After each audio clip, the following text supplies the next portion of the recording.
So the meeting is now being recorded. Welcome everybody to the CILIP Disability Network event for 2025.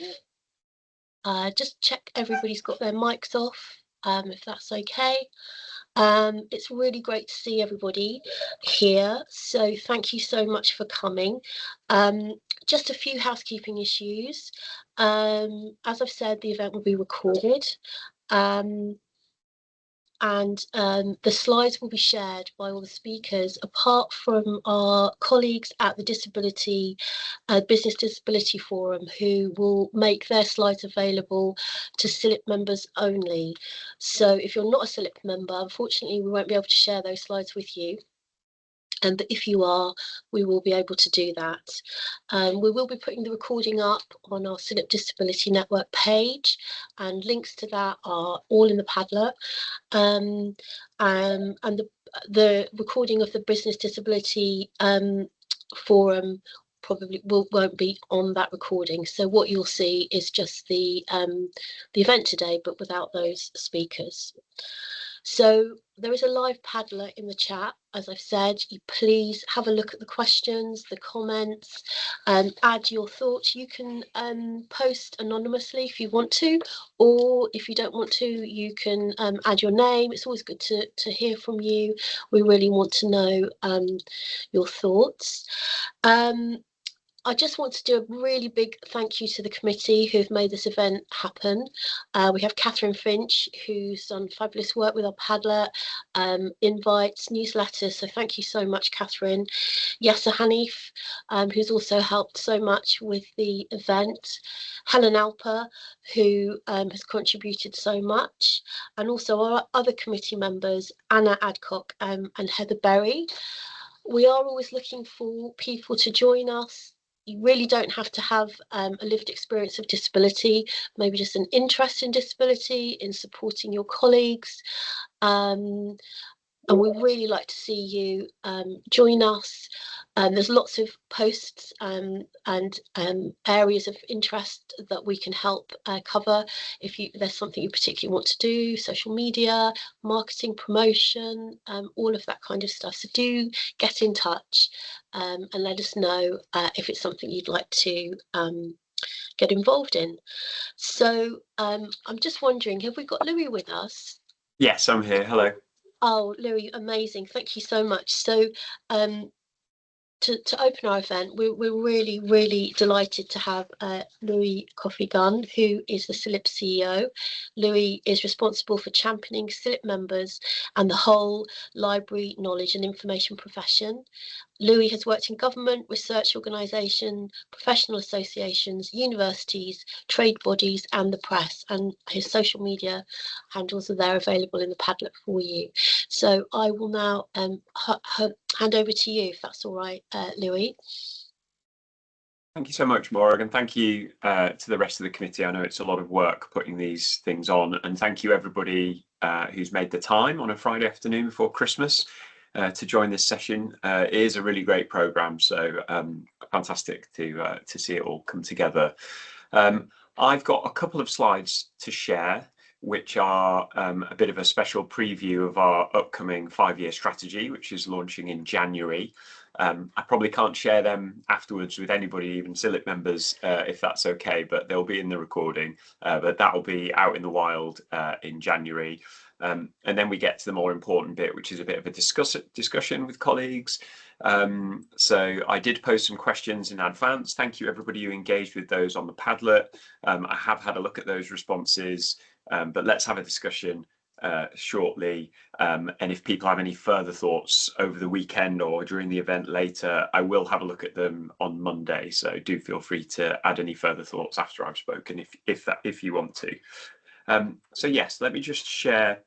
I'm just going to share a couple of slides because I know you've got a packed agenda and I don't want to cause problems for those presenting later. So let me know when you can see that. Yep, we can see that. Great. So I just thought, by way of introduction and to talk about our new 5-year strategy, I'd just talk a bit about CILIP, if that's okay. So we've slightly updated our vision. We've slightly updated our vision, mission, and values. We haven't updated our charter because that requires. Oh, I'm getting a lot of feedback. Oh, can we just everyone mute, please? Thank you. Cheers. We haven't updated our charter. This is our royal charter, and that requires Privy Council approval to change, which also means lots of money spent on lawyers.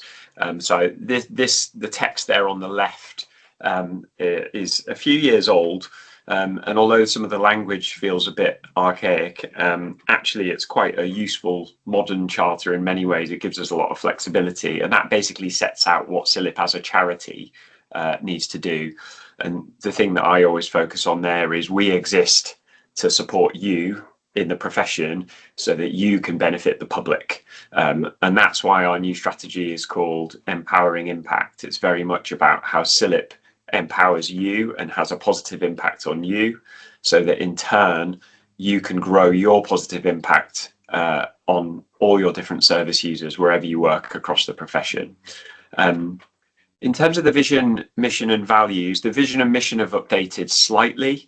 I'll just read those out. So the vision is where we're trying to get to, our ultimate destination, and that's to clearly benefit every single person at each stage of their career across our sector. And when we talk about our sector or our profession, that's an inclusive phrase that includes information, knowledge, libraries, data, and related disciplines. And in terms of our mission, where we're kind of what our purpose is, we think that's to inspire, inform, and empower people. And the way that we do that is by visibly growing the positive impact of the whole information profession. So I think the impact that you as professionals have is inspiring, informing, empowering people. And the way CILIP helps you is by visibly growing that positive impact you have. And the key words there are visible and impact. So you all know that you make a positive difference to your users' lives. But sometimes they don't see that or recognize that or know where that benefit is coming from. Likewise, some of your colleagues, stakeholders might not always realize the positive impact you're having. And I think the focus of our new strategy, again, why it's called Empowering Impact, is really helping you to talk the talk as well as walk the walk, to really kind of grow and demonstrate your impact. And the other thing that's unique about CILIP, obviously, is that breadth. So we cover the whole information profession. There are other groups for different parts of the profession, but we're the only one that will be with you your whole career as you might move between different sectors. In terms of our values, they haven't changed that much from the last 5-year strategy. So we actively champion the ethical values that unite our profession. CILIP champions 7 different ethical principles, and these 3 kind of summarize those. So one is about evidence-informed practice, one is around social justice, and that includes EDI, and one is around intellectual freedom. So that's a little bit about us. I then basically just want to, for the second slide, talk about you and the positive impact that you have on people. Can I progress my slides? I can. So as I said, I think that based on lots of consultation that we did as part of developing our new strategy, we had over 22 different groups with sessions with members, member networks, non-members, a couple of big public town halls. We had a survey, and it's really clear that you have a positive impact on people's lives. Again, you're trusted to inspire, inform, and empower people. And I think that you've got a very uniquely valuable set of contributions to make to some of society's biggest issues. And the list I've got up there is about learning, innovation and green growth, technology, including AI, health and well-being, inclusion and cohesion, trust and democracy, and intellectual freedom and human rights. The list could be longer. It's already quite a long list. I often think about libraries as a kind of, and information professionals as a kind of Swiss Army knife service where you can do lots of different things.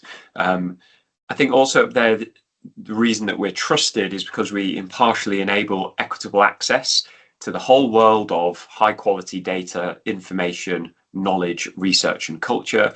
And not only do we give people access to it, we then care about what they can do with it. So we expertly empower our service users with the capabilities to thrive through change. That's things like information literacy, digital skills, empathy. We deliver essential services efficiently, saving others time. We inspire people of all ages to learn, read, and develop other literacies, so that critical thinking, digital skills, empathy. And we welcome everybody to find space for pleasure, escape, and connection, supporting their health and well-being.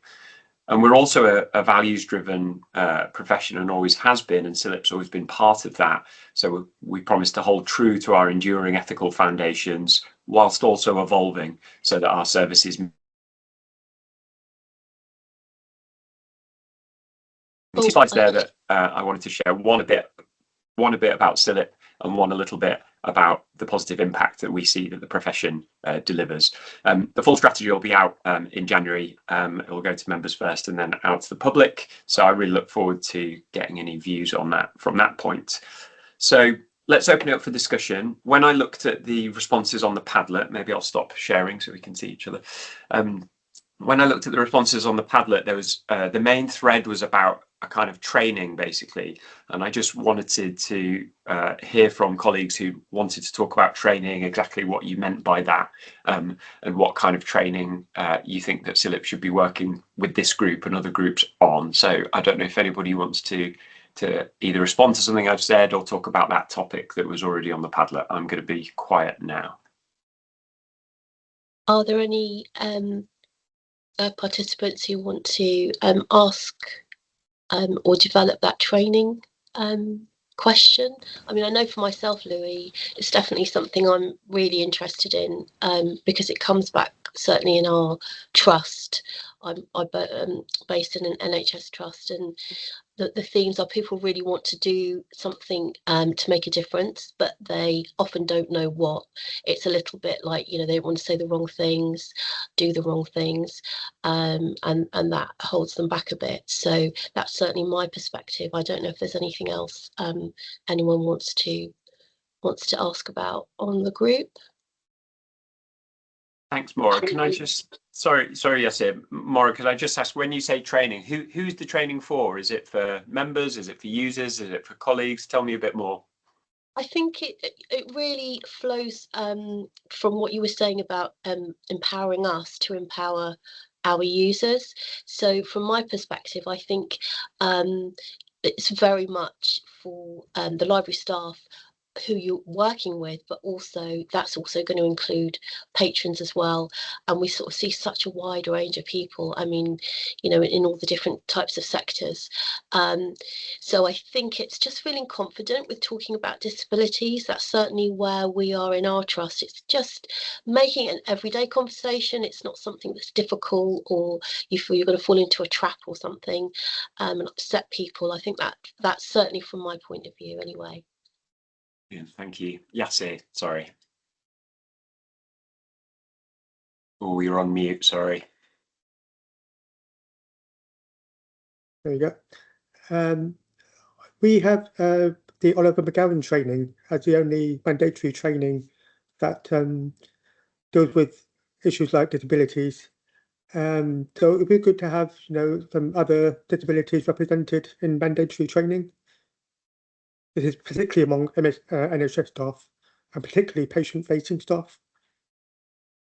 So that's two slightly different types of training perhaps there. So that's about, Yasir, yours is more about training colleagues across the NHS in terms of how to interact with people with disabilities. Is that right? Yes. Understood. Great, thank you. And we've had a question in the chat as well from Janine Louis, who is asking, is there any training on managing staff or interacting with people with hidden disabilities, e.g. people who are neurodiverse? Provided by CILIP.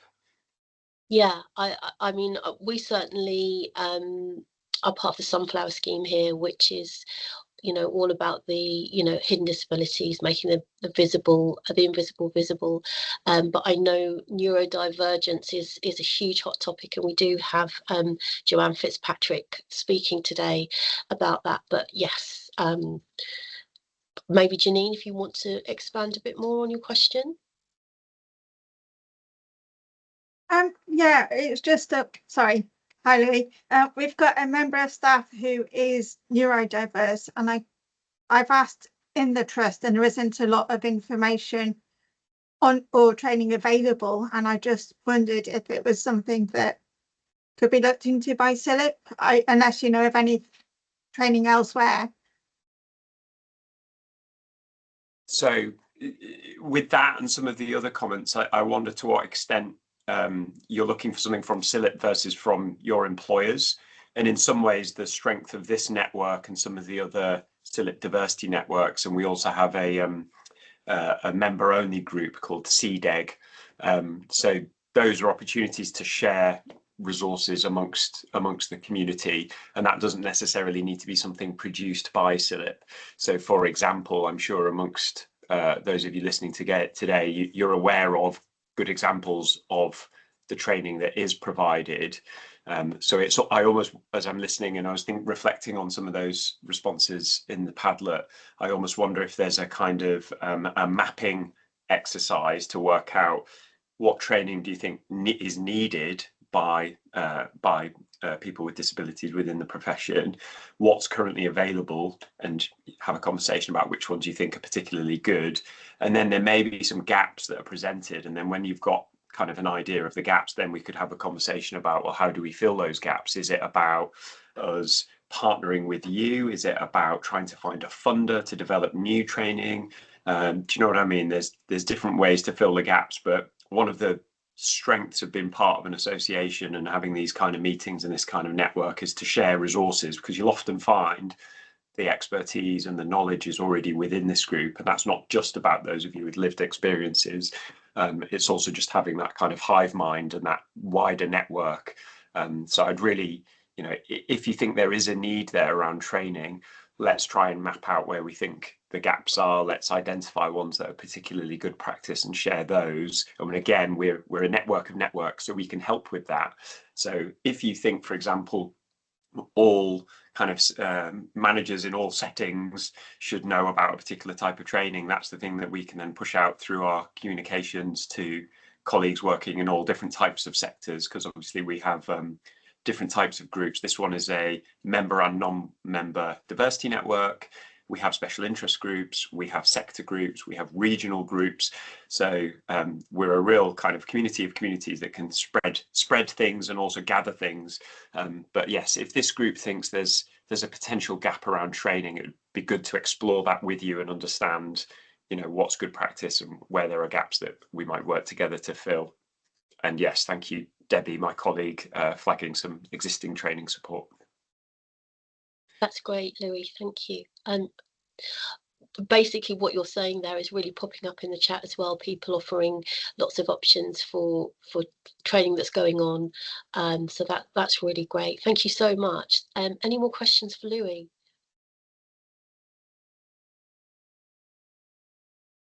Great. Thank you so much, Louis. That was absolutely wonderful. Really appreciate your time being with us today. Thank you so much. Thank you all. I'll turn my camera off and listen in, keep an eye on the chat, and I'll check those Padlet responses on Monday. So I hope the rest of the event goes well. Thank you so much. Thank you. Thanks very much. Thanks, Louis. Okay, and thank you for all your comments in the chat. That's really, really helpful. So we're going to move on now to speak to our next speaker, who's Yasir Hanif. And Yasir actually won our inaugural 2024 CILIP Disability Network Accessibility Award in memory of Lynn Mackey, who was a librarian that many of us worked with, who sadly died and had a stammer, which she was very proud of. So I'm just going to share my screen. So just bear with me one moment, and hopefully you can see now the bridging the sound barrier. Is that your presentation, Yasir? It is, yes. Excellent. So over to you. Thank you very much, everyone. Okay, so a little bit about me and my life story with hearing, or lack of hearing there is. So I am profoundly deaf, and I started to lose my hearing at the age of 5, and I was fitted with hearing aids. And over the coming years, my hearing was getting worse, and I was just fitted with more powerful hearing aids as the year went by. But in my late teens, I completely lost all my hearing in my left ear, and a couple of years later, all the hearing in my right ear was lost as well. So I was on a waiting list for a cochlear implant, and I had to wait 2 years for that. And at the start of that 2-year wait, I had started my first job in libraries, so as a library assistant, and I was working at the inquiry desk, no hearing at all. So I was basically just using a notepad and lip reading the whole time. It was very difficult. It was also had suffering from tinnitus as well. So it was although it was difficult, I did enjoy the profession. Just finding information for people, and some people were great. They were very understanding. I had like a little badge to say, I had hearing loss. And when I was fitted with my cochlear implant, I was quite lucky to progress quite quickly with it. So it was just amazing because, I think being in that position, at the inquiry desk and having access to all these voices actually helped my hearing rehabilitation. Okay, so can I have the next slide, please? Okay, so here's a surprising statistic. So did you know that over 12 million people in the UK live with some form of hearing loss? That's roughly 1 in 5 adults. And I'll break it down further. So 1 in 3 adults are deaf, have hearing loss or tinnitus, and over half the population aged 55 and over have hearing loss. So today, in just a few minutes, I just want to share some simple, actionable tips that can make a big difference on how we interact with deaf and hard of hearing individuals, fostering a more inclusive environment for everyone. Deafness is often a hidden disability. Sometimes you can't even see a person with hearing loss or who's deaf. You can't always see their devices, and it may not be obvious that they are deaf. And common assumptions can create barriers. But let's break these down. Can I have the next slide, please? So deafness isn't a single experience, it's a spectrum. Deaf with a capital D refers to individuals who identify with deaf culture, often using British Sign Language as their first language. They see themselves as part of a linguistic minority, not necessarily disabled. Deaf people with a lowercase d, that's a general term for people with hearing loss, but also people who are hard of hearing. They have mild to severe hearing loss, who may use spoken language, hearing aids, and use lip reading clues. People who are deafened are people who have lost their hearing later in life after acquiring spoken language. The key takeaway here is to always ask how someone prefers to communicate, but don't assume. Next slide, please. So when communicating, the first thing is to get someone's attention first. So before speaking, call their name out, for example, or give them a gentle tap on the shoulder, a wave in their line of sight, or a light tap on a shared surface like a table. They're all appropriate ways. Face the person and be visible, but always face the person directly. Many rely on lip reading, which accounts for only about 30 to 60% of understanding speech. Ensure your face is well lit, but avoid standing in front of bright windows or lights that can put your face in a shadow. Keep your hands, hair, food, or anything else away from your mouth. Speak clearly, but not loudly. So speak clearly and at a normal pace, because shouting distorts lip patterns and can be uncomfortable for hearing aid users. Don't exaggerate your mouth movements. This also makes lip reading harder. Next slide, please. So I'm not talking about now about some more communication hacks. So one of the big things is about reducing background noise, because background noise is a huge barrier. So move to a quieter area, close doors, turn off any external sounds such as machinery, for example, in an office, the printer. Be patient and rephrase. If they don't understand, don't just repeat the same thing louder. Try rephrasing it using different words. Patience is key. Other popular ones, write it down. But don't be afraid to write or type messages. Use a pen and paper. phone notes, or even gesturing can be very effective. Number 4, one speaker at a time. In groups, ensure only one person speaks at a time because sometimes it's impossible to follow multiple conversations. Never say never mind or it doesn't matter because it sends a message of exclusion. And keep trying because it truly does matter. Next slide, please. We're talking about the human element here. So remember that many deaf individuals, BSL is their first language, and there's a rich deaf culture. So be respectful of their identity. So as I mentioned before, don't assume. So don't assume that what someone can or can't do based on their hearing. Offer assistance, but respect their autonomy. Being deaf is a very tiring experience. Concentrating on communication can be incredibly tiring. So be mindful and allow for breaks if needed. Why does this matter? Because inclusion creates a more equitable and comfortable environment for everyone. It's about empathy and understanding. Next slide, please. So here's how to make your library accessible. So offer communication support during interviews by providing, for example, a lip speaker or BSL interpreter. Give interview questions in advance. If it's an online interview, ensure captions are available. Making a library accessible for deaf and hard of hearing people involves providing a range of accommodations to improve communication and access to resources. Key strategies focused on improving visibility, providing communication aids, and offering alternative formats for information. Training staff in basic sign language and on how to use assistive technologies. On the screenshot there, there's a picture of a microphone to the left of the fire alarm. I use that to hear people over distance, and it's really good, hearing one-to-one from distance and within noise. So offer alternative ways to communicate, such as writing notes or using a whiteboard. Consider implementing a system where a deaf person can text or email a staff member for assistance instead of having to speak. Ensure the library environment is visually accessible.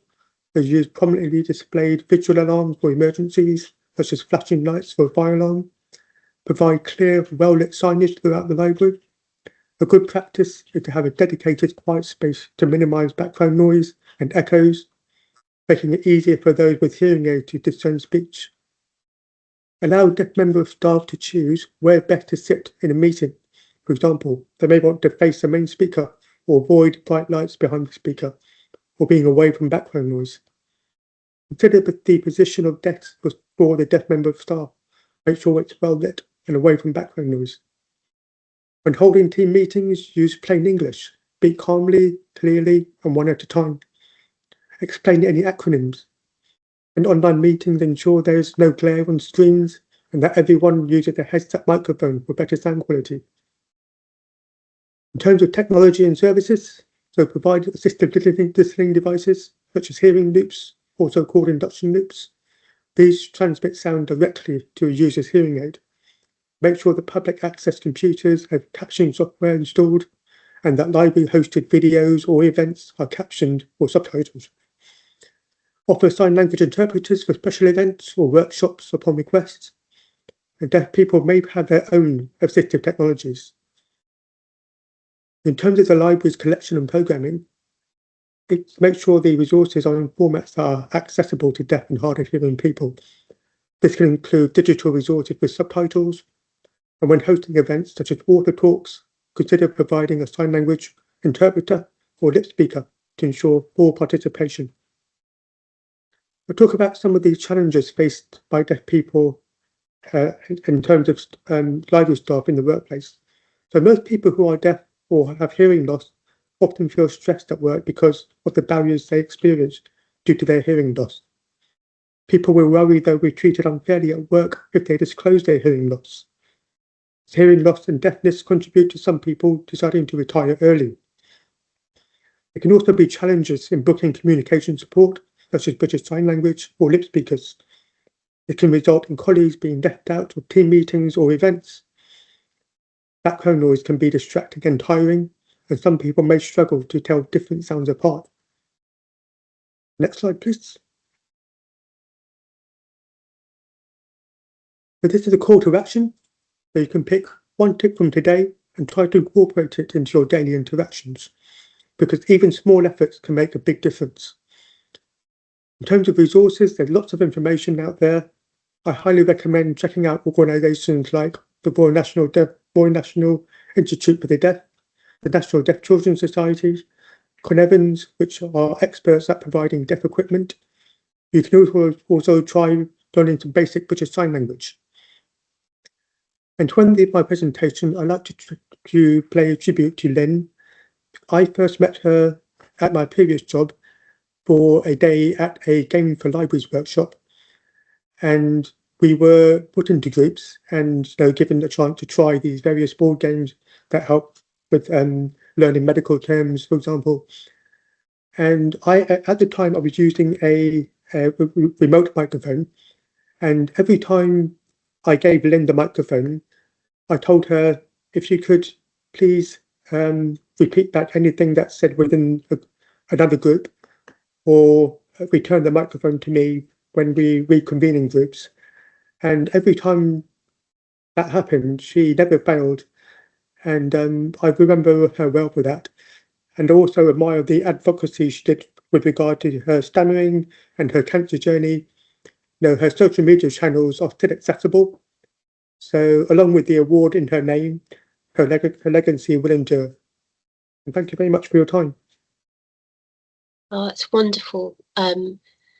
Yes, so thank you so much, and thank you for those lovely words about Lynn. Lots of people were so very fond of her. Catherine, you had your hand up. Did you have a question? No, I was just, I think it's just amazing that you were able to meet Lynn. I don't know much about her, so it was really interesting to hear that you knew her, and it would be wonderful to be able to have some more information about her life and legacy, if you like. That's a wonderful idea, Catherine. I think her dad was at the event last year, so yeah, that's certainly something that we can work on, because we are planning on having an award in 2026, so that's news hot off the press. So think about your nominations for 2026.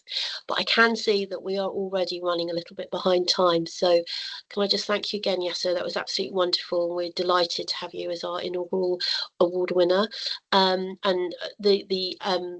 the standard of applications that we have were amazing, so thank you to everybody who submitted an application for that award.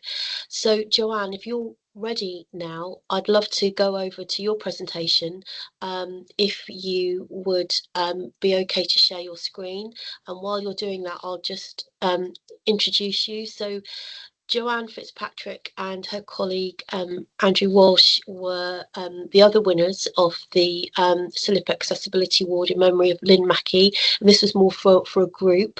Joanne Fitzpatrick is the founding co-chair of the Neurodivergent Library and Information Staff Network, and is an open research librarian at Lancaster University. And she's named on the CILIP 125 list of emerging leaders for her neurodivergence advocacy work. So well done for that, Joanne, and over to you. Thank you very much. Okay, so I'm just showcasing our website today because everything I'd like to tell you is just on there. And I'll try and talk fast and maybe make up a little bit of the time that we've lost. But yeah, as Morag introduced me, I'm Joanne Fitzpatrick. I'm speaking on behalf of NListen today. So just to tell you a little bit about who NListen is, because we're a group and we're group winners. So we do have a managing committee, as you can see on our webpage here, which is just nlisten.org. You can see all our committee members here. I'm the founding co-chairs at the top, and we're very fortunate to have a lot of people who help us out with that. But also we do have membership within the network now, so you can officially join through our link on Member Mojo. And we have 159 members who've gone ahead and formally joined the network. We do have a Gistmail list. There's 285 people in the Gistmail list, and we have done some recent surveying work, which indicates that there's at least 831 individuals in the community that we serve, and probably more, because that's just the people who went ahead and filled in our survey. So we're we're estimating that the neurodivergent community within our sector is at least 1,000 strong. So that's the network that I'm representing today. We're really happy to say that we're the group winners of the Lynn Mackey Accessibility Award. So I'm just going to take some time to tell you a little bit about what NListen does and our reflections on winning this award. So we're a peer support network. We're 4 neurodivergent individuals who work in the library and information sector in the UK and Ireland. We're a group of volunteer peers. So we use our spare time in between doing our jobs and a small budget that's made up of donations, membership fees and event tickets to help others like us. And I'll tell you a little bit about how we do it. There's various methods of joining in there. If you are a neurodivergent librarian, which I'll just drop into the chat, it's really big because I've just copied it off the website, sorry, but a little bit about who it's for. So it's anyone who identifies as neurodivergent, so people who are diagnosed, are waiting for diagnosis, suspected or self-diagnosed, that's all okay. If you think we can help you, then come on in. And also anyone from within any sector within the library and information science communities and any status. So if you are currently employed in between jobs, student or retired. So that's who we serve and a little bit about what we do. So everything's just here on our website. If you'd like to know more, we've got a social media profile and our websites, which we keep up to date. We've got a mailing list, a Discord server, and if you want to formally join, you do that through Member Mojo. We do extensive in-person and online events is our main offering, which have been incredibly well attended and are done very well by the people on our committee that organise those for us. And as mentioned, we're doing some work evidencing representation and impact. We've recently completed some surveying and we're collecting stories from the network or case studies as well that just showcase the impact that NListen has had over the last 3 years that we've existed. We can also do short presentations about our work like I'm doing now. And so that's us and what we do. And we're really pleased to win this award because I didn't meet Lynn, but to receive a memorial award honouring a library professional who has a stammer, as many people within the NListen network do have, and also someone who clearly believed in the power of connection and community between people who share those neurotypes. So that's incredibly meaningful for us. We're sure that Lynn would have been a really incredible colleague to connect with and learn from, and we like to think we'd be fortunate enough to have her be a member of NListen as well. And just to let you know a little bit of reflections on how our network building has gone, and then I'll disappear and we'll go on to the next item on the agenda today. So like I said, we've been going for about 3 years. So we were initially a pilot project under Academic Libraries North for a year. So we've been NListen for about 2 years now. And our initial motivation for doing that was that we couldn't find the space and support that we needed. And so we made it. And as the network develops, it has become quite a bit of a workload, and we've got plans to manage that in the future, although we've been incredibly fortunate to have such a lot of people support us with this, which has been the key to our success, really. But we do operate on a voluntary basis. It has been quite daunting overall for most of the committee members to step up in order to do something like this because it makes you incredibly visible. Especially with invisible disabilities and neurotypes that still got quite a lot of stigma attached to them. But also, we were prepared to discover that there wasn't so many of us represented in the sector, and for the network to not be viable. And I just wanted to finish with that because if anyone is thinking about stepping up and doing something like this, making themselves visible or trying out an initiative like this, that you may be as incredibly lucky and pleasantly surprised as we were to discover that it's not just yourself, there's actually maybe 1,000 others just like you, just waiting there to be connected. So our thoughts about it not being viable because of numbers couldn't have been further from the truth. So our advice would be to definitely try. You might be as lucky as we've been and listen. And that's everything I wanted to share with you today. So thank you very much. That's wonderful, Joanne. Thank you so much. Really fantastic work that you're doing.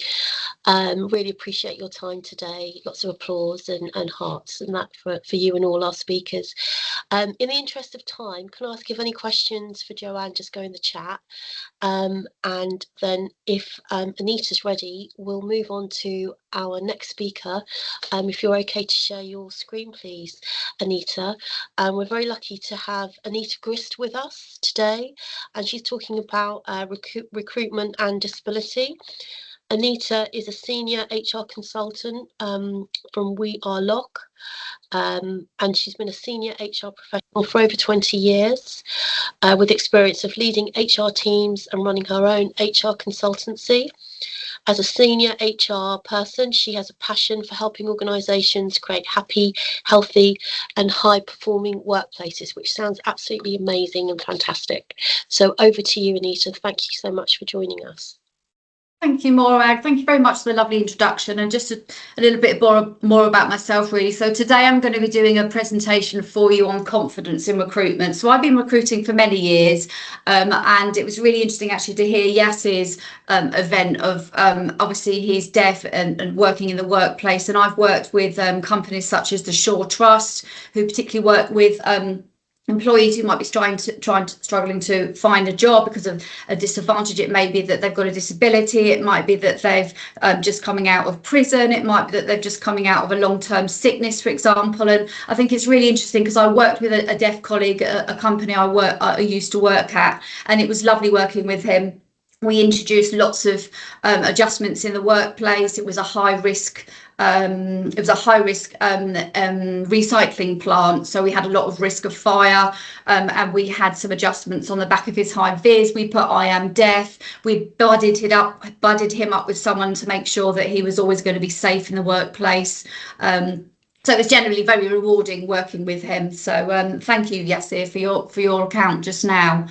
Now I'm going to run through these slides. I had wanted to make them full size on the screen, so I'm just going to see if I can do anything more for you.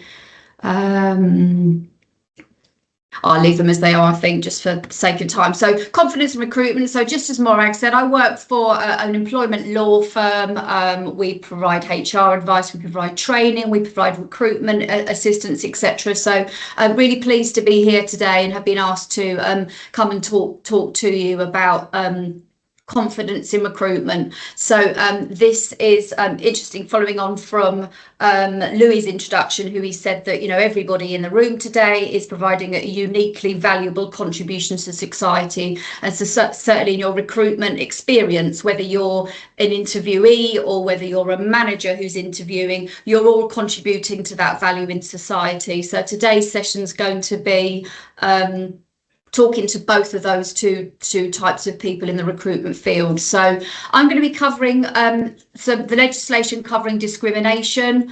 I'm going to be covering the responses to the poll questions that I'd put out prior to the event today. I'm going to be covering some practical tips for managers in recruitment, recruiting with disabled candidates, and also some practical tips for disabled employees during that recruitment process as well. So I hope today's presentation is going to be of use to all of you in some way, shape or form. So the legal rights, some of you may be aware of this, but if not, I thought I'd put it in anyway. So under the Equality Act 2010, all applicants have the right not to be discriminated at recruitment stage. Obviously, they have the right to not be discriminated at any point of their employment relationship, but this is just covering recruitment today. So from a recruitment point of view, that non-discriminatory obligation applies to all applicants. It applies from the date of inquiry about the role or application, so you could just be contacting them initially, just have a quick informal chat. It covers the application form process. It covers any interview arrangements. And it also covers any aptitude or proficiency tests. So at no stage during that recruitment process must there be any sign of anyone being discriminatory towards any disabled candidates at all. And during that sort of process, the interview process, the solution is very much to ask for reasonable adjustments at any stage of the process, which have to be accepted. And also ask any questions that you want during the recruitment process. It's your chance to be up front, and it's your chance to shine and get that job. And nobody in this event today would not be able to get a job, in my view, in my worldly knowledge of recruitment so far over the years.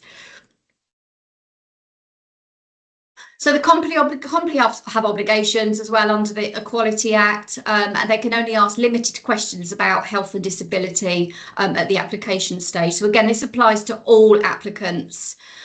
So the only questions that can ever be asked about if you've got a disability at the application stage is to check if the interview process is suitable for someone, to check that the selection process is suitable for someone. So the interview is the actual speaking, physical interview. The selection process is more to do with maybe any background tests that are being held. And for example, if there's a selection, someone might need to do a multiple choice question, or they might be able to have to do a long text box. They might not be able to actually take part in that process for some reason. So there has to be some question as to whether is that suitable for you. Obviously, the company can ask some questions if they want to comply with obligations to monitor a disability at their recruitment stage, and also if the company wants to increase positive recruitment, then they may ask for if anyone's got a disability, just so they can look at the figures and ensure that their positivity is increasing the number of people that they're employing that are disabled. So that's the application stage, and then moving on, the company can only ask questions about health or disability at the interview stage, purely to inquire if they can carry out an essential task in that role, i.e. it can only be directly job related questions. And then once an offer is made, a more detailed inquiry may be made by the employer, and that's really just to assess if any adjustments need to be made in the workplace or for health and safety reasons. So that might be an example. Someone might come on board who's got diabetes, and they might need some insulin to be stored in a fridge somewhere in the organisation, or if someone comes in with perhaps with a loss of a limb, they might not be able to exit the building via the stairs in an emergency, so there might be perhaps they might have to use a lift. So again, health and safety, or be escorted out of the building, so the health and safety might kick in at that stage, which is really important. So the poll responses now, I've only looked at them very briefly this morning. They might have gone up, so I'm just going to go really on the few that I had so far have gone up already after I put this presentation in. But question to applicants was, do you think that your disability will have an impact on your success during a new role? Most people said yes, and there was also some really interesting responses. Somebody said my disability shouldn't have an impact, but it's how it's perceived that can have an impact, which was really, really interesting. Somebody said being disabled is a neutral experience for me personally. So again, it's really down to the recruiter. Is it their bias that's kicking in? And also somebody else said that sometimes there's only the right answers. And I think, as a manager, if you're recruiting, you need to think beyond what might be the right answer. And there may be a different way that somebody might portray themselves in an interview. So you must be open to that. For the management, are you confident to make recruitment decisions that are not discriminatory against disability? Again, the low poll result at the moment has probably gone up, but I would think a lot of people who would have responded would have said no. And I'm going to come on to some general hints and tips for you in a minute, just to help you with that. So practical tips for managers. A panel interview is quite good. Okay, and that's to remove affinity bias. Now, affinity bias is where there's a group of people sitting in a room. Everybody is in the same workplace. They all perhaps look the same. They all dress the same. That's called affinity. And to remove that affinity bias, it's always good to have somebody else on the panel who can perhaps look at things in a slightly different way. Management also, you also need to have open communication on all subjects during that recruitment process to be totally fair to everybody in the process. Slow analytical thinking can override unconscious bias. So unconscious bias is where people do have something within them which is perhaps unconscious, perhaps where they've been brought up or the way they've been brought up or something that happened early on in their life. Some people have unconscious biases. So if you're managing and you're recruiting for people and you feel some unconscious bias kick in, and then you slow down and you stop. Always avoid assumptions on disability. I mean, we've covered that off already, I think, with Yass's presentation, and also even I think Joanne reflected on that as well. So yeah, we really must avoid all assumptions on disability. There's a question in the box, Morag, if you'd like me to cover off that. When I mean open communication at all stages, I just mean be open to whatever anyone wants to talk about in the room. So if you're a disabled applicant and you want to come in and you want to present that you might have an issue with something, or you might want to talk about who your line manager is and what their background is, that's fine as well. So it just means be open to all communication. Don't always stick to the script when you're interviewing people. You need to make sure that all communication is covered. I hope that helps. Thank you for the question. And consider alternatives. So if you are a manager or you're interviewing someone and they present with a disability, and you may be talking to them about something and you might think, might have another role that might suit you better, that's absolutely fine as well. So again, that's going back to the open communication. So really just have a really good think about who you're got in front of you. They've made an effort to come and see you. They've made an effort to want to work for your organisation. So there's always, and that just doesn't just happen with disabled candidates. Anybody who you are interviewing might also work well somewhere else in a different part of the organisation. So always be open to have the knowledge of what vacancies there are in the rest of your organisation as well.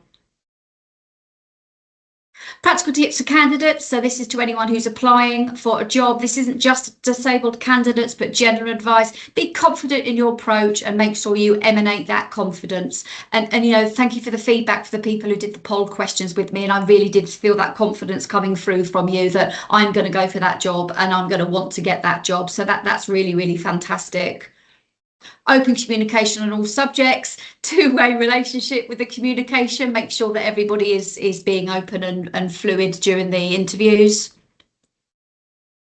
You can also look for employers who advertise "We welcome disabled applicants." So that's something that you can look for, particularly in your interview journey as well, in your applicant journey when you're looking for a new role.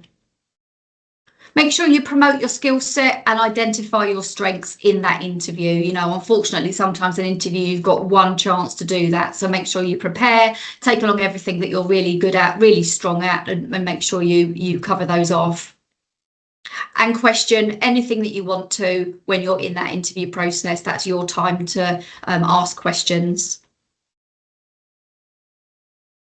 So just as really just a company review and going back to Louis, who mentioned at the beginning actually about ethical principles with CILIP, but your company, who you work for, you need to really consider what your cultural approach is to diversity, equity and inclusion. A diverse selection panel, we've mentioned that already. It's always really worth having that if you don't already. Set some diversity goals for recruitment. So again, going back to the positive recruitment to ensure that you're recruiting people positively. Use agencies who actively find roles for disabled employees. And as I said, my experience working with the Shaw Trust was absolutely fantastic. So there are other agencies out there. Always make adjustments to the assessment process. That is an obligation that you have to fulfil. Remove disability bias in adverts. So that would be something like an advert might say looking for a physically fit person. That's not you can't put that in there. You know, you've got to really think about this advert needs to go out to the generic population. It mustn't have anything that's specific in there like that, because it's going to put people off applying, and that's not fair. Be aware of how many types of disability there are. Obviously, as a recruiter, you need to make sure that when you're interviewing, you know, some people might come along that are disabled, and then you can perhaps ask the right questions if you want to ask questions. And allow applicants to bring their whole self for the selection process. That's without saying, really. And always make your decisions based on ability. Don't make assumptions. Thank you, Jamie. You just put something in the notes there about the fair library jobs. Thank you very much. Hi everybody, welcome back. Hope everyone's had a break, a cup of tea, some water. Could I have some hands up? Are most people back in the room? Brilliant. That's great. So we've had such a fantastic first half. It's been really interesting hearing all the amazing speakers that we've had. And now I'd really be delighted to introduce our next two speakers. We're really, really pleased to have Sue Lacey-Bryant with us, who is the CILIP president. And Sue is also chair of the National Health and Digital Literacy Partnership, visiting professor in knowledge and information mobilisation at Manchester Metropolitan University, and a coach. And she's very pleased to volunteer as a mentor for the Complete Care Community Programme, focusing on addressing health inequalities. And Sue's going to be co-editing a special issue on health equity in learning health systems, which was due out in January. And we're delighted to welcome you, Sue, today, who's been joined by Debbie Sharp, who is the CILIP HR lead, with a career spanning the banking, charity and education sectors. Debbie brings extensive HR experience, leadership and governance. And Debbie was diagnosed with ADHD at 40 after multiple career burnouts, and she's committed to helping create more inclusive, neurodiverse and friendly spaces. And I'm really happy to hand over to Sue and Debbie, who are going to give us a workshop about starting to build recommendations from CILIP to promote good practice in our sector. Over to you, Sue and Debbie. Thank you. Fantastic, lovely. Debbie, are you there? Do you want to pop your camera on a minute? I am. Yeah, my camera's here. Hello. Super. Because Teams has been really playing up today, I believe, in different parts of the country. So, so look, this is one of my last gigs as president for 2025, and it's an absolute pleasure to be here. Some of you will have noticed, so let me be straightforward. I've only been able to come in for the last half an hour. Had another pressing engagement that has intervened in the plans for the day. But before we go on to what we're going to do, I just want to say something I often say when I'm meeting with groups, which is thank you. So I want to thank you for all you do. It's a huge thank you, because as a profession, we're very much roll our sleeves up kind of people, get on with it. And I sometimes don't think we stop and hear the thank yous that we get in our work day by day in the libraries, in the CILIP office, and so on. So as you go into the festive season, I really encourage you to to be taking that time to listen when other people say thank you. My belief is that there's never been a time when the contribution that we make as a profession has been more important. And it makes a real difference to individuals and to society as a whole, I believe. So a sincere thank you for me up front. So when Maura approached me, and she came with these big questions that you've obviously been looking at all afternoon, what do we need to consider when we're managing and developing library and information staff with disabilities? Are we there yet as a sector? How do we balance the needs across the workforce? Are there special considerations for people with disabilities in management and leadership development opportunities? What's the way forward?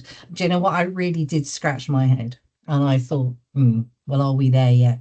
No. It's a bit like going out with my kids when they were little. They say, are we nearly there yet? And we'd say, no, we're not. And I don't think we are.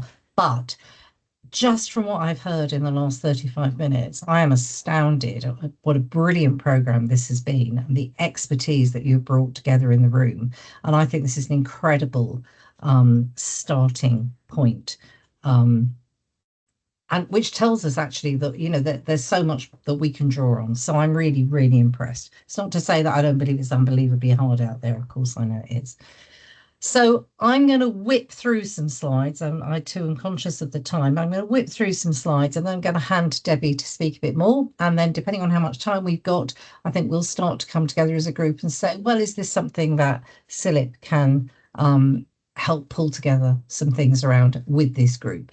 And how might we do that? So let's see if I'm got any better at sharing slides. Those of you who know me well know that this is all going to go pear-shaped for 2 minutes while I make it all work. But let's see if we can get it to go.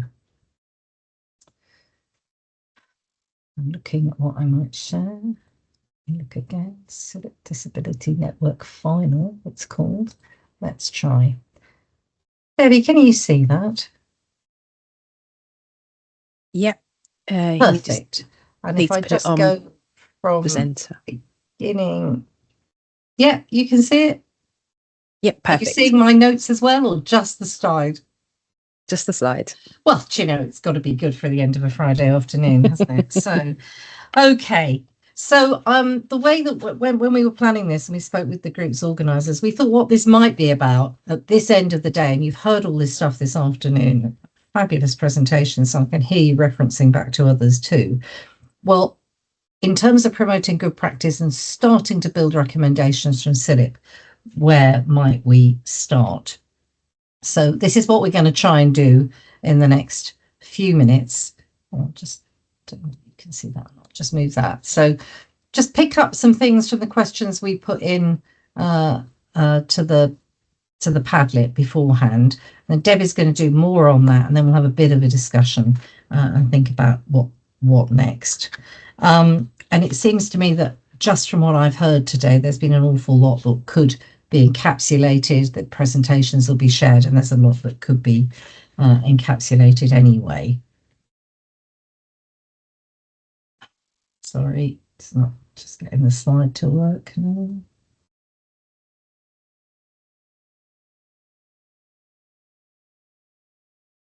Yeah, so one of the first questions we put in was, can you share any examples of good practice within your organisation or elsewhere that supports accessibility and inclusion within the sector? And we got a little bit of content coming back. So on the plus side, we heard that there was a guide to disability supporting to disability supports and IT accessibility tools. I'll come back to that in a moment. There was some referencing to initiatives and awareness of ensuring disadvantaged sectors are supported and included. And there has been something about trust, and that's clearly coming from a health background, I think, talking about giving staff voice. And one of these respondents has themselves run a deaf awareness training sessions for library staff and plan to do more. So that's on the plus side as quick responses coming in. On the downside, I haven't seen any initiatives within the sector to support the careers of library workers with disabilities.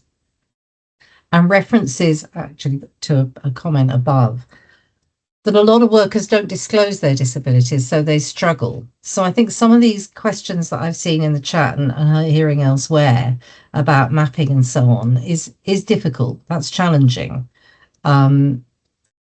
For lots of reasons, which I'm sure you've talked about. But if people don't self-declare, or if they haven't identified it yet in their own lives, it can be difficult to give full support to staff members in the way that you'd wish. I mean, this bit's really tough, isn't it? You know, I felt problematized many times, and it's uncomfortable. And that's really about training other people around staff to be able to understand about accessibility and what a reasonable adjustment is, without it all being about the person with a disability. I'm sure that's a very familiar challenge that some of our colleagues are facing. So that's very much on the downside. We asked another couple of questions. How do you ensure that team members with disabilities have equitable access to management and leadership development opportunities? Because this should be way beyond doing the job. This should be about the career that people have. I think I just heard somebody talking about, you know, this is about allowing people, encouraging, facilitating people to move on in their careers. And that's what keeps healthy teams working. So, and this observation that it's tricky if people don't share their disabilities. Managers, what considerations or approaches do you take when recruiting, onboarding, managing and supporting the development of staff? Well, I know you've had really great presentations this afternoon about this, but we didn't get much in the way of answers to these. And that made me start to dig around and see what I could find. And I just very briefly want to point to a couple of examples. So one had already been mentioned about this disability guide. Morag, is it all right for me to say this is you, because I've said it now? That this is your work in Croydon, that's right, isn't it, Morag? Yes, it is. Thank you, Sue. Yeah, I mean, it's really interesting because the reason this came about is, you know, my particular interest in disability is supporting people with disability, and we have seen lots of staff members who have felt really let down by managers because managers don't really know, like, they're busy, they're doing their thing, and it's interesting that you were saying about feeling that you were a problem. So the idea for this guide was to draw everything into one place so that people weren't having to go to this place on the internet and that, and they didn't know about that, and they weren't really sure about this, because people get seemingly very nervous about reasonable adjustments and access to work and all of these sort of initiatives that are around. I think they feel, oh, you know, I don't really know what to do. So the idea of the guide was just to put everything in one place. In the library, we see a lot of people with, you know, print disabilities or neurodivergent conditions such as dyslexia, and they don't really want to be flagged up, too identified, but they don't know how to go forward with getting help. So all those things that you said, Sue, have been, you know, really kind of echo the reason why this is here. So we've just launched it actually, and it's taking the knowledge that's in the organisation and just putting it in one place. Yeah, I'm really impressed by it. I looked at it today. I'm looking away because you're on this other screen of here. But I am really impressed by this, and I looked at it today, and you know, wanted to thank you. And I guess if people are allowed to see it, you'll share the link. Yes, it's really comprehensive, and people would be able to, you know, borrow with great pride. Duly acknowledged, I think, some of this perhaps. So food for thought there, as well as putting in their local things. And then I also looked at something else going on. I saw there were questions about neurodiverse teams. So I'm just going to whip through very quickly some slides which talk about the Neurodiversity Staff Network team founded in 2021 in NHS England, which is the national body of which I was part. I know one or two colleagues are on the call from there. And one of the people working on this is one of our librarian colleagues. So and that was about better supporting neurodivergent staff and to share neuro-inclusive practices across the NHS. Now, they run staff workshops and have done several of which I'm aware. This particular one is about line managing neurodiverse teams. They ran a workshop last June. So they're looking at something with a, you know, a very informal setting, a really positive thing about unique strengths that neurodivergent individuals bring. They explore various scenarios, look particularly at the office environment. How do you give feedback in ways? And wherever you are, whether you're familiar with this or not, you know, this is a great course to go on. I picked up some of the things that they talked about. So, I mean, what their aims for this day are to recognise unique strengths, look at practical approaches that everyone can take away. As I said, look at those scenarios, look at how you can develop more inclusive work practices and share good practice and be able to, you know, ask questions, safe environment. What I thought was interesting was that this was run by two members of staff, and I'm quoting from, you know, their own description of this programme and their introduction to it. So one was diagnosed as autistic in 2020. So obviously, you know, into maturity, into adulthood. And the other says her journey began when supporting her son through assessment and diagnosis of ADHD and dyspraxia. This personal experience led to a profound realization that many workplaces like schools are not designed for neurodivergent brains. And she talks about, I love this phrase, she talks about a perspective as a neurotypical individual in a neurospicy family. I have to say, I read this earlier in the week, and it really struck me, because it was only when we had our youngest son at about the age of 8 assessed, and he was identified as dyspraxic, that I realised that the eldest was dyspraxic, only much worse, and that they definitely got it from me. And I'd never thought of myself as dyspraxic, although I'm absolutely certain that the colleagues on the call won't be surprised to learn that. So you know, that it is a challenge in life, isn't it, identifying and progressing this. And I think there is more around to help people identify issues and then address those challenges. So some of the things that they shared, and I've not shared their actual slides because I haven't, people involved are on holiday and I haven't had to get permission to do that.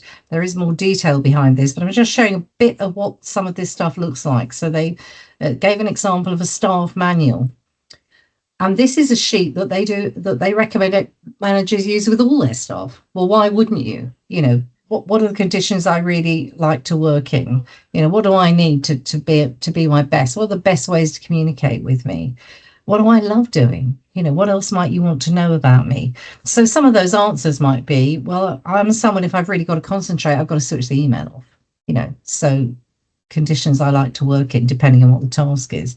Things I need, I might need time to process things and to think. Well, so do all the reflectors in your team. Yeah, you've got to build in time for people to come back. Somebody else, things might know that might say commuting's a challenge for me when I get anxious when I'm driving. Interestingly, I don't get anxious when I'm driving. I get very anxious about parking. That's really helped anyone. They pulled together a lot of top tips, which they gathered through Padlets and through working discussions and work, you know, but through meetings and so on.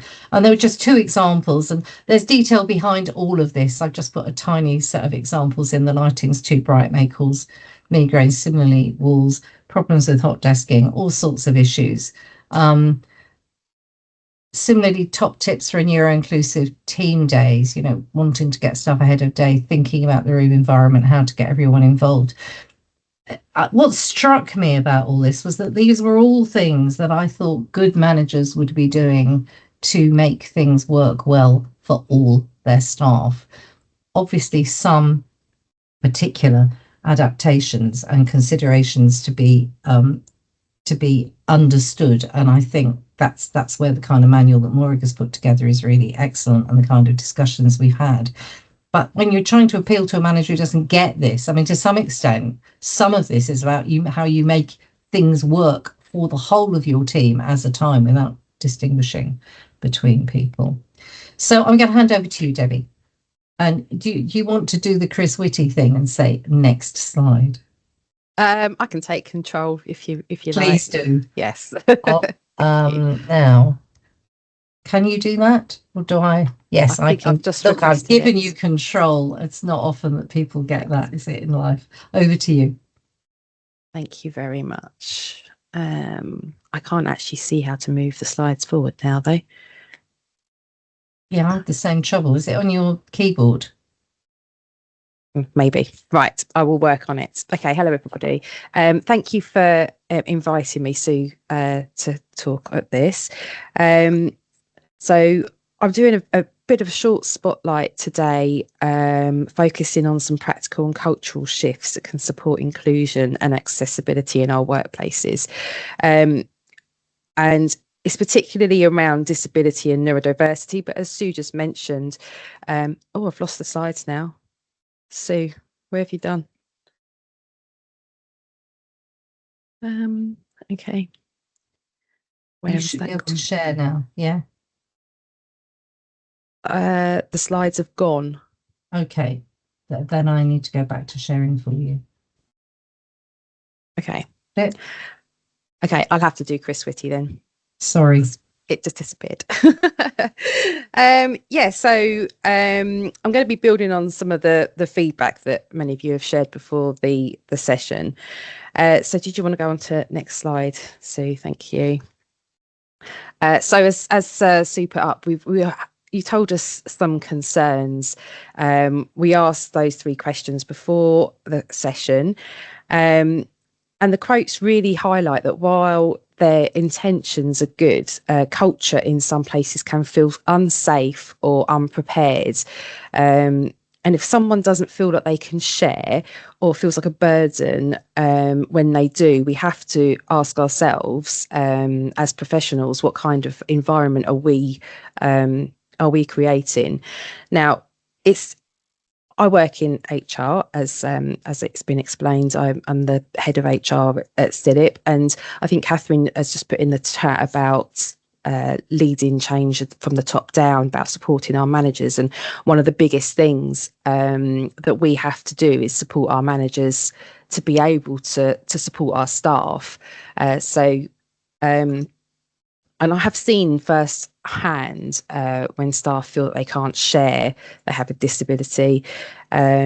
It can be for a variety of reasons. They don't want to be seen as different. They don't want to be ostracised. They worry what people will think of them. So it is a concern for people. Can you go on to the next slide, please, Sue? Thank you. But you've gone too far. One back. Thank you. So good practice is happening though, and people have shared that. We've got some really great examples here of inclusive practice, including things like creation of disability guides, resources for both staff and managers. I think there was also some IT accessibility support and software tools, which I know can be really key for people in organisations. And quite often, I think it was access to work was mentioned earlier. Access to work can often help with identifying some sort of tools to help our people. And they are fantastic initiatives. So the challenge now is to make sure that they're embedded across the board and not dependent on individual champions or teams. So I'm trying to kind of move us forward to good practice. Okay. Have you gone too forward there? Thank you. So the traditional model tells us that if you don't tell us what you need, we won't make an adjustment. So individuals not telling us that they have a disability or that they're struggling, then we as an employer won't do anything for them. But as we've found out already, many people don't want to disclose. They may not have a formal diagnosis. They may not even be aware that they have a disability or an additional need. They may just feel that that's how they are, and that they're just going to struggle, and that's them. So inclusion design flips this around, and it removes those common barriers we make, so that we can make workplaces better for everyone. So, for example, we was talking earlier about captions on videos. So they don't just support people who may have hearing issues. They can benefit everyone. It can be whether you're watching from a noisy space, or you want to skim for some key points, or you want to simply focus better with both your audio and visual input, because some people need both, as we know from different learning styles. So captions can make things and content much more usable.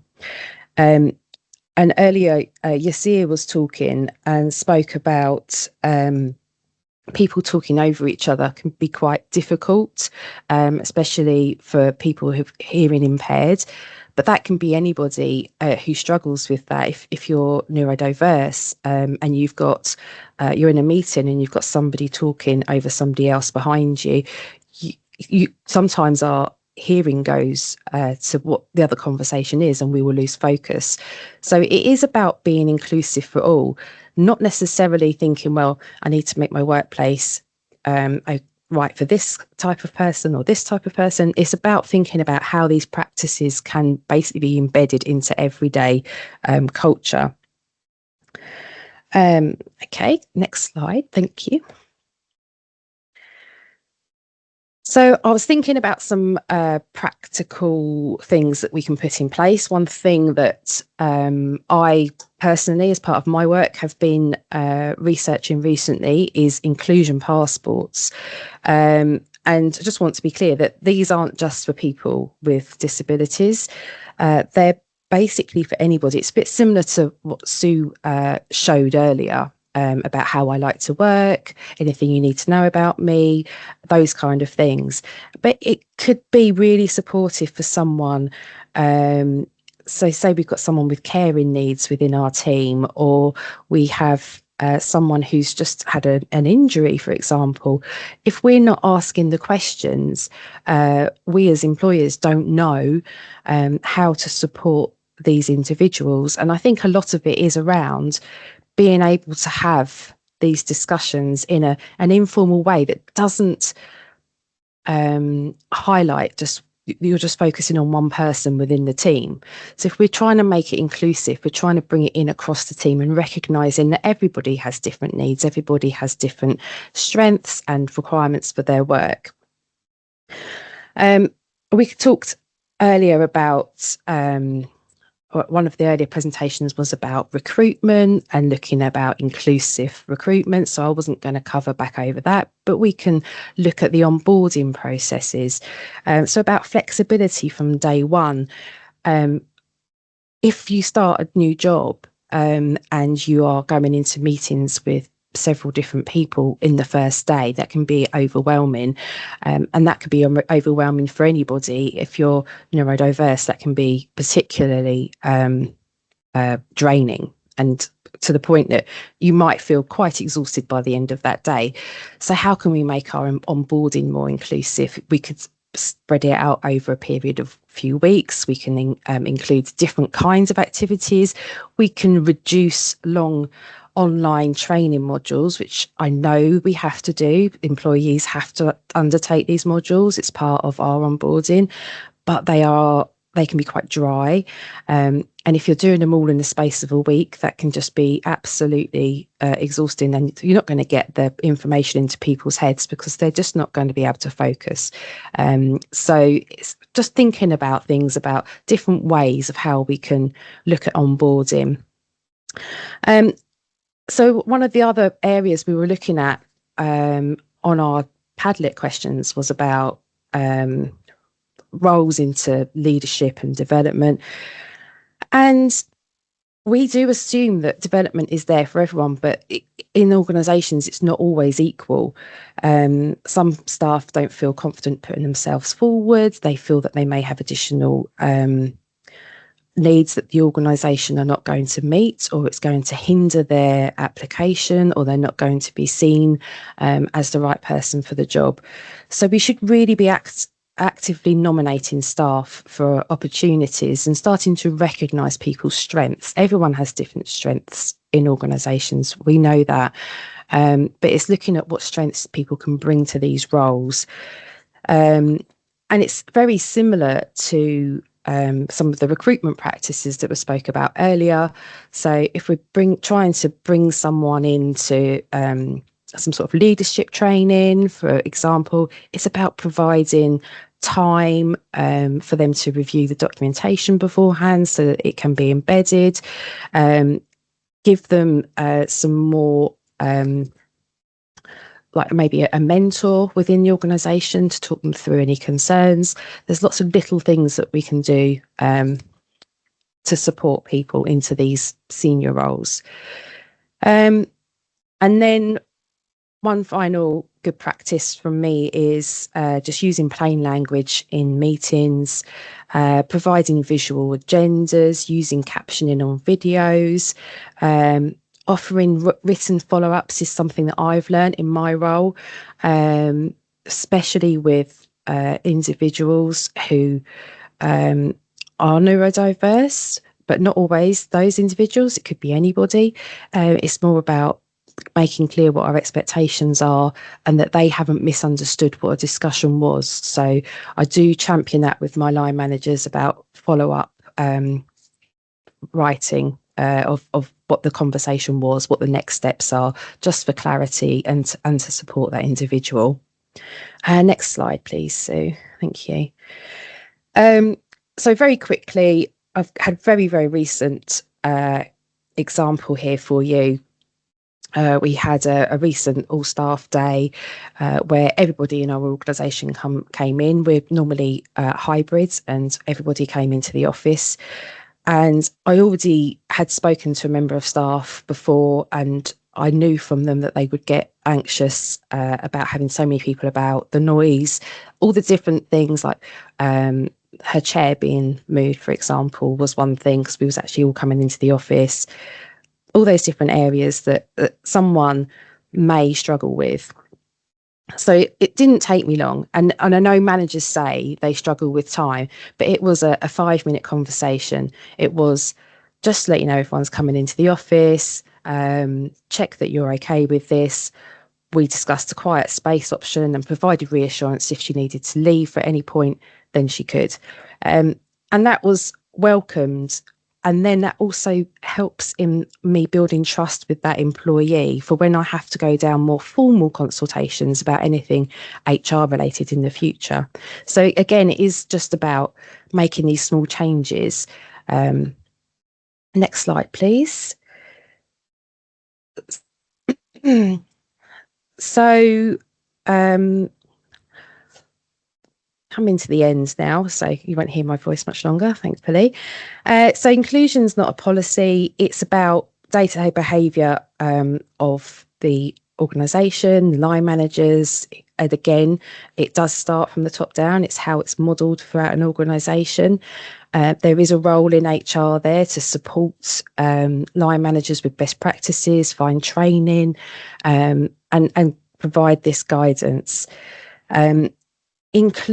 One thing for line managers is make sure that they also have permission to act. And what I mean by that is having them, giving them the confidence to make decisions without needing a higher level directive. So, for example, with the employee in my previous slide, just being able to say, well, I've said to this employee, if anyone mentioned that they went off for 5 minutes, when they say, yep, I decided that was fine, because they've made that decision, and having that confidence to act is really important.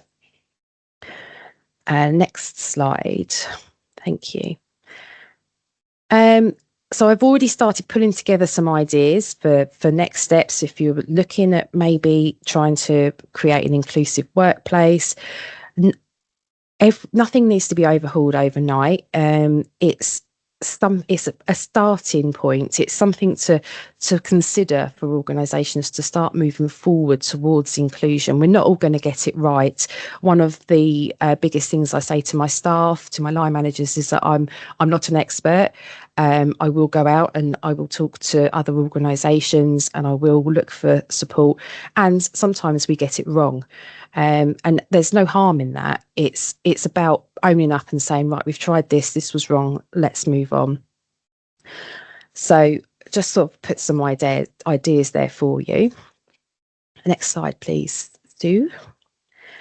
And then I also started pulling together some guidance from organisations that I have worked with.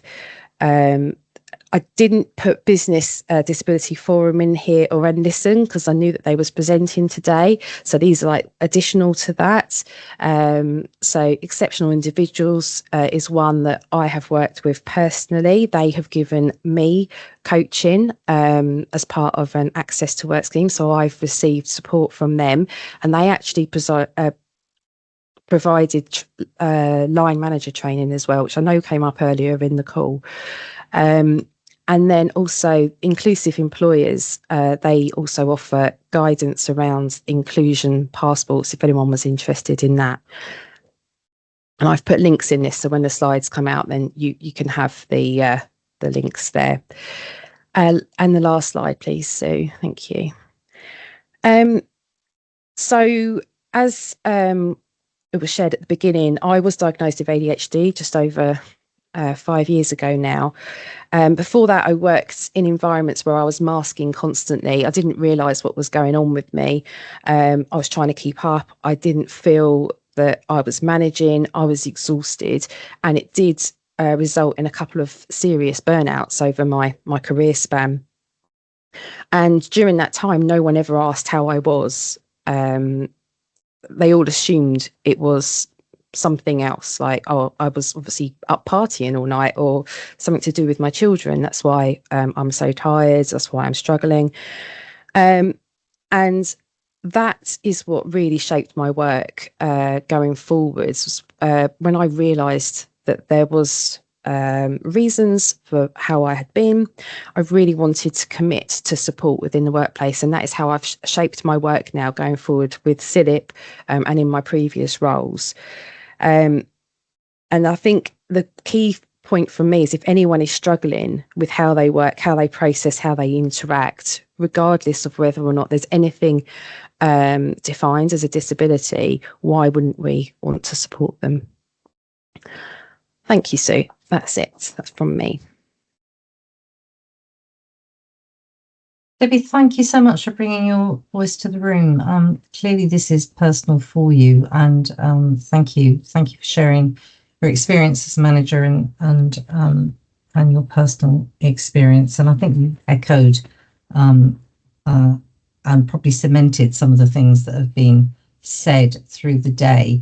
So Morag, I'm going to take a bit of advice from you in a minute. I'm going to flash up 2 slides and then see where you want to go given the time. So I think there's a question about where do we want to go with this? You've got an immense number of presentations of fabulous content, got an example of your own work, Morag. Where I was going to land at this point was, what would you like to see in guidance or recommendations from CILIP? And is there a need for that? And if there is, what would we want to see included? And broadly, I thought about that in terms of examples of good practice, of some of the really practical considerations and approaches around some of the stages of careers that I think you have talked about today: recruiting, onboarding, managing, supporting the development of staff. And I just wanted to flag that bit about management and leadership development opportunities. So for me, the question is there a need? And if so, for what? And of course, by whom, how, and by when? So Maura, given the time, shall I hand to you now at this point? Is that good? Do you want those questions left up, or shall I switch them, close it down? No, I think leave them up would be amazing, Sue. Thank you so much, both of you. That was really, really powerful, really interesting. So many points, I think, for discussion. I mean, I'd like to open up to the floor. Does anyone have any comments that they want to make? Any questions they want to ask while we've got Sue and Debbie with us? We've had lots of stuff going through the chat. I think the thing for me, the main point is around, if you make things exclusive and inclusive, everybody benefits, and those small changes can make such a difference. And I really like what you were saying about being flexible from day one, because I know, that I do hear people kind of join organisations and they know the minute they've joined that it's going to be difficult, and then it just gets worse and worse and worse as they go along. I think the inclusive onboarding is a really great idea, and I bet everybody would want to sign up for that, and a nice, gentle, different approach perhaps to what we maybe get now. So are there any questions from the floor? Does anybody want to ask anything of Sue or Debbie? Catherine. Yes, I was just wondering, I'm not sure how many library managers or how many managers there are out there generally in all professions that have a disability. So I'm just wondering, is there anything that CILIP would do in the future to try and encourage people with disability to become managers? Would there be because sometimes it's quite competitive in applying for a job, and if you have a disability, you are at a disadvantage in terms of, if I can't hear, or I haven't, developed I'm prelingually deaf, so I didn't develop language until I was a bit older. So obviously you've got the difficulties of expressing yourself in a pressure situation, which might go against you in an interview. Or if you're dyslexic, or if you have issues with moving around, mobility issues, then wherever you are, you're going to be at a disadvantage compared to other candidates in these jobs. So I'm just wondering if there's going to be any sort of, tailored program, if you like, aimed at trying to encourage people with disability to apply for management roles in the profession?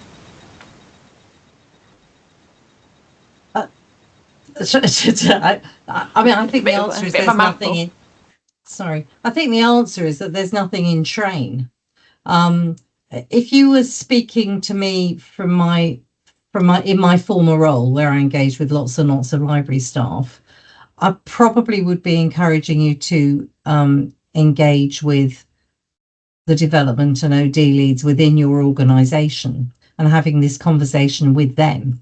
Because it's not to say that's the only conversation, but that's where I would start, because I think that A, flags your desire to progress into management, and it may not have crossed their mind, and B, you can start asking what the opportunities are, and they can start pointing to the opportunities and open their minds to the fact that this may be a hurdle with which you need help, or it may be that they can take some of those hurdles away once you have an honest dialogue. So if you're in a large organisation, there will be leadership and management courses happening, or those opportunities made available.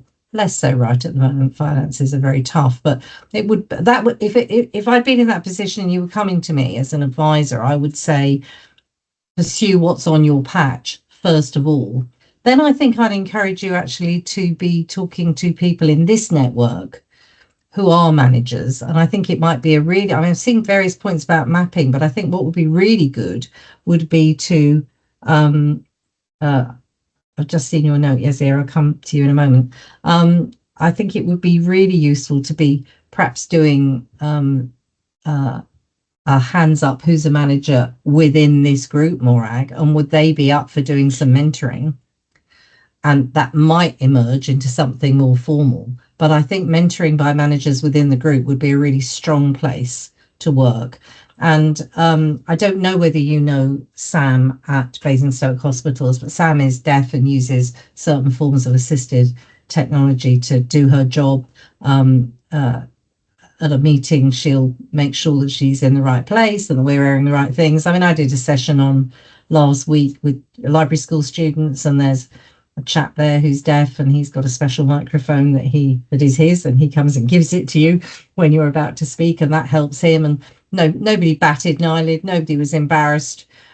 I checked a couple of minutes in that he could hear me, and so I think there's more to this. If you don't know Sam, Yasir has helpfully put that into the chat. You might connect with outside and be connected. That might be a useful person for you to have a dialogue with. But yeah, other ideas. Morag, what would you say? And then Debbie, perhaps. I think it's a really good question, and it's. I think you're right. I think starting where you in your organisation is a good idea. If you're not in an organisation at the moment and you maybe, want to benefit from that, this network we would certainly be very happy to take that sort of forward as a pilot and a trial. We're really keen to know what people want us to do as a network. So I think that would be a great pilot for us to take forward, frankly. Yeah. Fabulous. And I think Helen Alper. Hi, Helen. Long time no see. Hi. Lovely Nice to see you. I started off with wanting to say one thing, but the discussion has made me want to pick up a couple of other things as well.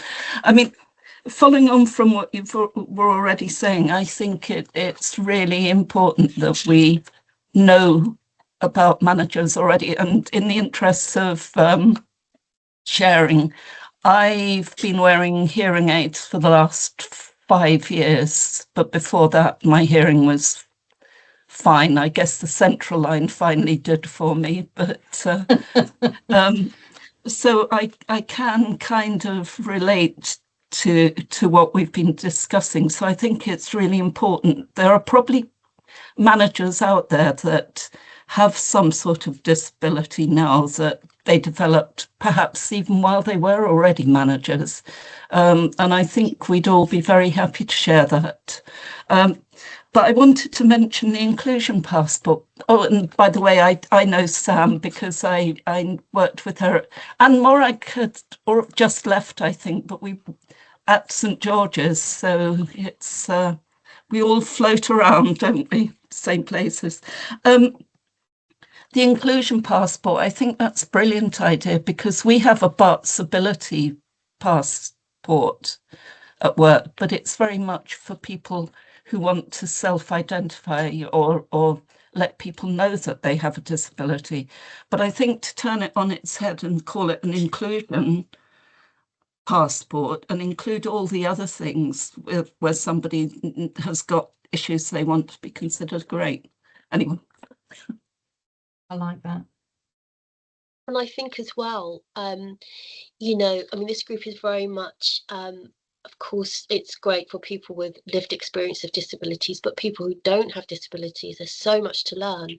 And it's almost like the, I'm not sure what they call it, the flip mentoring, where the CEO is mentored by, you know, someone of a much lower grade, because there's so much to learn. So, you know, I think that's what's really important too, that you know, if you're a manager managing staff and you have no disability information to hand and you haven't been really trained on that, I think it makes life very, very difficult in teams. And so I would encourage anyone that's listening, you know, just because you don't identify at this point in your life with a disability, please get involved, because it's really important to have that mix. And I loved Anita's affinity bias reference. You know, the bigger the mix, the better. Do you think going forward with our network, it would be, we only so far have really had these events once a year, but maybe there's enough demand that we should be trying to organise something to follow up on this while we've still got some enthusiasm and momentum. That's a great idea, Helen. Yeah, if we can get some more people on board on the committee, that would be amazing. We really want people's enthusiasm. I think that's an invitation for people to put their hands up, isn't it, Mary?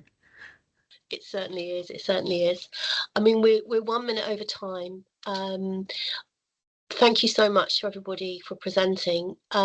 If there aren't any more questions, I think we'll try and stick to our agenda and close up. Does anyone on the call have anything they'd like to ask or comment on? We've got the Padlet. We'll draw all the information. We'll share all the information that we can, the slides as we can. But if there are any more questions or comments, thank you for all your participation. Thank you to the committee, to everyone's hard work. Everyone's done just amazing work. So I think we'll draw the event to a close. The recording has been made and we will share it. Thanks very much to everybody. Thank you.